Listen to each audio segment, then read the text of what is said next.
Welcome back, everybody. Thank you for watching another video. Tonight we're going to have a look at this awesome folding budget EDC knife from Sencut. This is the Awassi.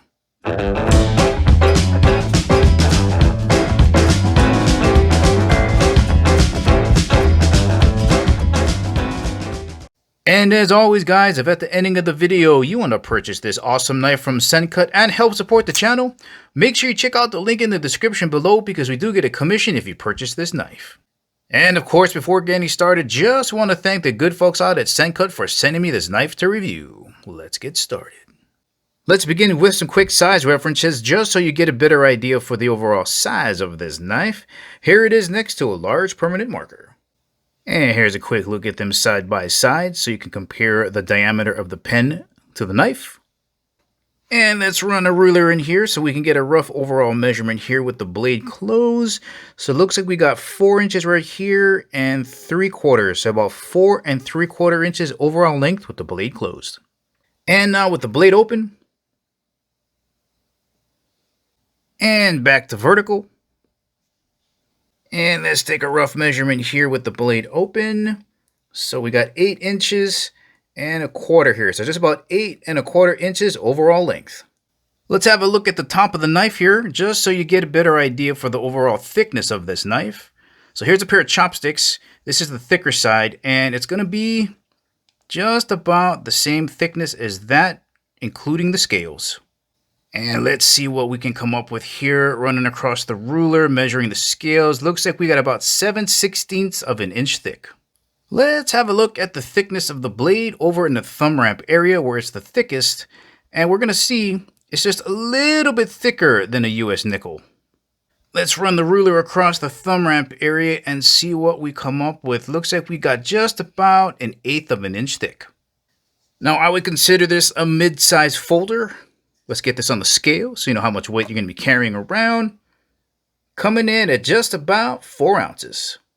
And just in case you're wondering what 4 ounces might feel like in your hands, well, if you got some AA batteries around the house, weighs almost as much as 5 of those. This knife has 2 opening mechanisms. You got your dual thumb studs and your flipper lever. Let's have a closer look at these thumb studs. All right, all you're going to do is dig your thumb into this cutout here and just rotate the blade out, lock it into place. Or with a little bit of practice, you can use the detent in here to flick it open. Here's a close-up of your flipper lever. Got a little bit of jimping in here to give your finger something to grip onto. And all you're going to do is pull it backwards. The blade is pivoting on a caged ceramic ball bearing system. And it is smooth and quick. And because of the size of the blade, you get a nice thump at the ending.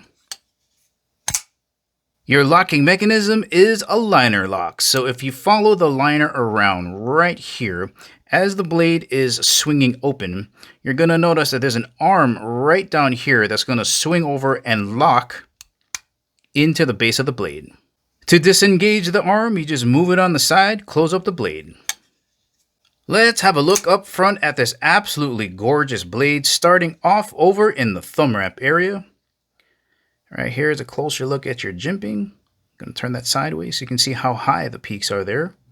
Not too aggressive, but you can feel it under your thumbs. Absolutely gorgeous sheep's foot blade. This is the kind of shape you want if you're in an office and you need to open up a ton of boxes. You can use that point to poke down in, slice across. Just a massive cutting edge here. Beautiful satin finish. And we have some beveling here on the top. Oh, it's gorgeous. Now, most flipper knives, when you pull back on the lever, it's going to swing around down here to the bottom. And it has a couple of different functions. So number 1, it acts as a finger guard. Number 2, it acts as a finger choil, so you can sneak up here and get more control over your blade. And it also acts as a sharpening choil that's going to make it very easy to sharpen the entire edge from the tip all the way down here to the heel. This knife does have a hollow grind, meaning that there is a curvature here on your knife flats. I'm just going to tilt this sideways so you can see the space in between the knife flats and the chopstick. So it really does thin out here toward the bottom, making that edge just as thin, as slicey as this can be.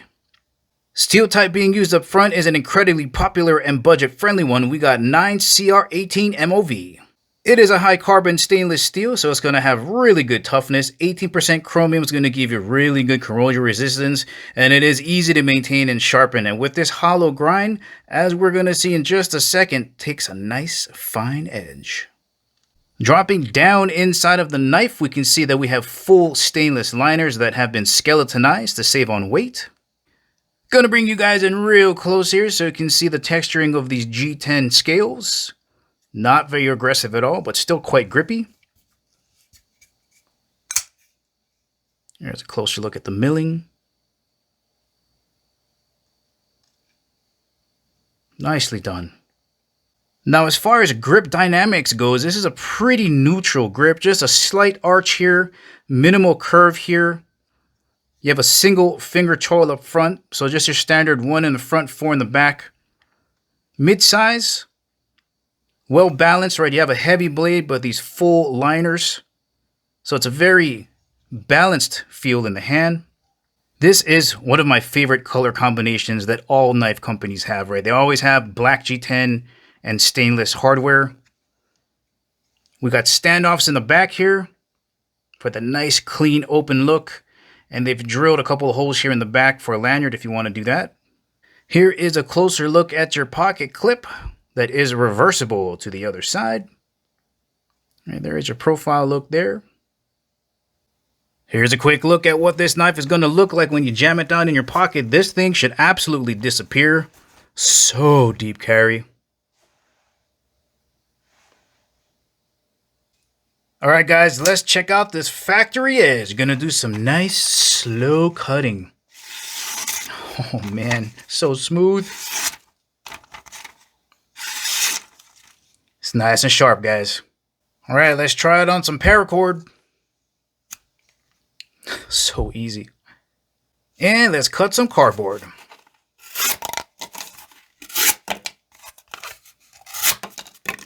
Smooth. And let's close it up with the oh so satisfying box stab.